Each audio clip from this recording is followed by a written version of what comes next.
السلام عليكم متابعي قناة محمد الموسوي. إليكم اليوم 10 من أغبى محاولات التهريب على الإطلاق. 10. تهريب جمجمة. عام 2006 حاولت امرأة كانت مسافرة من هايتي إلى ميامي تمرين جمجمة بشرية متسخة عبر جمارك المطار. فشلت محاولتها، إذ إنه لا يسمح بإدخال بقايا بشرية بدون شهادة وفاة ومبرر كاستخدامها لأغراض تعليمية. يعتقد أن الرأس يعود لرجل زنجي توفي قبل عام، وأثناء التحقيق قالت المرأة إنها اشترت الجمجمة من رجل في هايتي بغرض استعمالها في الشعوذة. 9. تهريب أسماك. أوقف موظف الجمارك امرأة قادمة من سنغافورة إلى ميلبورن في أستراليا بعد أن وجدوا معها 51 سمكة استوائية حية مخبأة في مئزر مفصل خصيصا للعملية، كانت ترتديه تحت ثوبها. أثناء التفتيش ارتاب الموظفون لسماعهم أصواتا تصدر من خصرها، ففتشوها ووجدوا معها 15 كيسا مملوءا بالمياه تحتوي أنواع مختلفة من الأسماك، منها سمك السلور وسمكة الأروان الآسيوية التي يمنع الاتجار بها لكونها من الأسماك النادرة المهددة بالانقراض. جميع الأسماك ممنوع استيرادها، وتقدر قيمتها الإجمالية ب30,000 دولار. 8. تهريب حيوانات برية متنوعة. قبضت السلطات في مطار أوآر تامبو في جنوب أفريقيا على رجل قادم من العاصمة التايلاندية بانكوك، كان يحاول تهريب 70 حيوانا حيا ضمن أمتعته. صدم الموظفون لاكتشافهم الحيوانات البرية الثمينة مخبأة في أوعية بلاستيكية. كانت التشكيلة تضم تماسيح صغيرة وعددا من الأفاعي وسلحفات وعناكب وعقارب وضفادع. اعتقل الرجل البالغ من العمر 28 عاما لمحاولته تهريب الحيوانات التي تضمنت ما لا يقل عن 3 حيوانات مختلفة مهددة بالانقراض، وتماسيح من نوع كيمون طولها 20 سنتيمترا، وهي تماسيح صغيرة تتغذى على الحشرات قريبة من تماسيح النيل الشهيرة. 7. تهريب حيات في صدرية. حاولت امرأة تعيش في السويد تهريب 75 حية في صدريتها. لا ندري كيف تمكنت من احتوائها، لكنها كانت تخبئ أيضا 6 ساحليات تحت ثوبها. شك موظف الجمارك حين لاحظوا المرأة التي تبلغ من العمر 42 عاما تحك صدرها بشكل متكرر، وارتأوا أن هناك شيئا غريبا.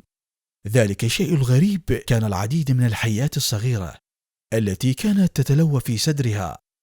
قبض عليها بتهمة التهريب. 6. تهريب سلاحف في سروال. عام 2014 أوقف خفر الحدود رجل كان يحاول تهريب 51 سلحفاة في سرواله. قيمة كل واحدة من تلك السلاحف تصل إلى 1000 دولار. اكتشفها العناصر بسرعة حيث كانت ملصقة على ساقي الرجل، وسلموها لجهة تعنى برعاية الأسماك والحيوانات البرية. وجهت للرجل تهمة التهريب والاتجار والتصدير بصورة غير شرعية، وفي حال إدانته قد يواجه حكما بالسجن لمدة 10 سنوات. 5. تهريب امرأة. تهريب البشر عبر الحدود مسألة مختلفة تماما، فلا يمكنك مثلا إقحام شخص في درج السيارة. قبل سنوات قليلة أوقف موظف الجمارك سيارة عند الحدود الأمريكية المكسيكية وطلبوا رؤية الأوراق الرسمية، وفجأة امتدت يد من الدرج مقدمة للسائق الأوراق التي طلبها المفتش، مما أثار ارتيابه، فأجرى تفتيشا كاملا للسيارة. وبعد بضع دقائق قام الموظفون بتفكيك اللوحة الأمامية، ووجدوا امرأة بالغة محشورة هناك ووزنها 60 كيلوغراما. 4. تهريب مارخوانا بالمدفع. سئم المهربون من فشل العملية التقليدية، فقرروا التوقف عن المخاطرة بأنفسهم وعدم عبور الحدود، وبدلا عن ذلك زودوا شاحنة صغيرة بمدفع صنعوه من أنبوب بلاستيكي وخزان معدني وهواء مضغوط من محرك قديم، محولين السيارة إلى مدفعية متحركة.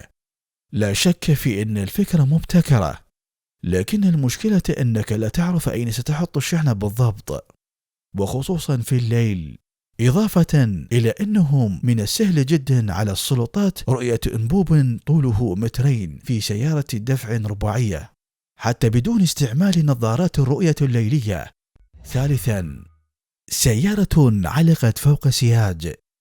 من يحتاج لمدفع حين يكون بوسعه العبور بسيارته من فوق السياج الحدودي؟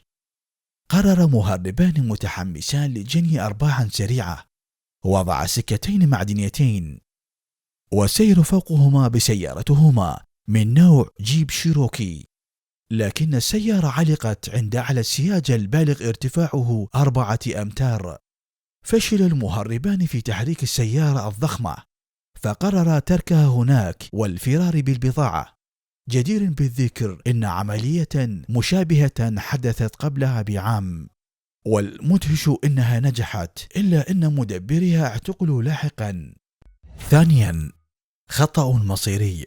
الشابة الأمريكية كانت تنتظر دورها عند حاجز التفتيش لعبور الحدود الأمريكية المكسيكية، وفي سيارتها نحو 27 كيلوغراما من مادة الميتاميتافين المخدرة. تم التفتيش والسماح لها بالعبور، لكنها اختارت الطريق الخطأ ووقفت عند طابور مخصص للسيارات المشتبه بها. لم يطلب منها الوقوف في ذلك الطابور، لكن غلطتها مكنت المفتشين من العثور على المخدرات مخبأة في مؤخرة السيارة. اعتقلت بتهمة استيراد المخدرات، وفي حال إدانتها ستواجه حكما بالسجن لمدة لا تقل عن 5 سنوات. أولا وأخيرا، تهريب هواتف آيفون. دخل هذا المهرب نادي أكبر المهربين على الإطلاق، فهو لن ينتظر حتى تطلق أبل أجهزة قابلة للارتداء، فارتدى 94 هاتفا آيفون لتهريبها من هونغ كونغ إلى الصين. إلا أن طريقة مشيه الغريبة أدت للاشتباه به. هاتفا واحدا في الجيب قد يكون مزعجا، فما بالكم ب94 واحدا؟ عقوبة التهريب في هونغ كونغ هي دفع غرامة مالية تصل إلى 250 ألف دولار والسجن لمدة 7 سنوات. القيمة الإجمالية للهواتف التي كان ينوي تهريبها تقدر ب50 ألف دولار، مما يجعل بزته المرصعة بهواتف آيفون واحدة من أغلى البزات في العالم. اتركوا تعليقاتكم، ما هو الشيء الذي أعجبكم؟ إن أعجبكم موضوع اليوم من قناة محمد الموسوي فلا تبخلوا علينا بالإعجاب والاشتراك بالقناة. يمكنكم أيضا متابعة فيديوهاتنا. إلى اللقاء.